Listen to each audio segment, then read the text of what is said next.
Hello mga kagala! Welcome back sa ating channel. Ngayon ay dadalhin ko kayo sa isa sa mga paboritong play area ng mga bata, ang Kidzona.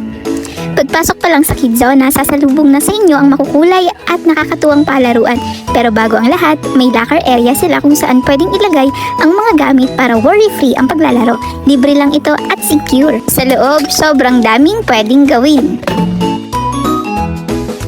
Makikita dito ang ball pit, perfect para sa mga bata na gustong maglaro at magtampisaw sa makukulay na bola. Inflatable slide at trampoline, super enjoy ito lalo na sa mga malalakas ang energy.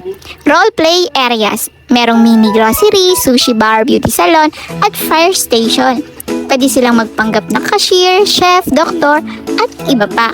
Meron ding stick wall blocks para sa mga batang mahilig magtayo at mag-design.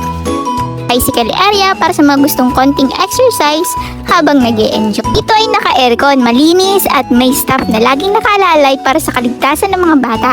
Ang Kidzona ay bukas mula 10 AM hanggang 9 PM pero depende pa rin sa branch kaya i-check nyo muna bago pumunta. Ang entrance fee ay 300 to 450 depende sa oras at branch, kasama na dito ang isa pang guardian. Kung may extra guardian, usually 100 pesos sila. Tips lang para sa mommies and daddies, magdala ng extra socks kasi required to sa loob, mag-picture habang naglalaro ang mga bagets. Super IG worthy ng mga lugar dito. Perfect ito para sa banding at educational play. Yan ang quick tour natin sa Kidzona. Gusto nyo bang ma-experience din ito? Bisitahin nyo lang ang pinakamalapit na branch. Don't forget to like, share, and subscribe para sa mas marami pang family-friendly adventures!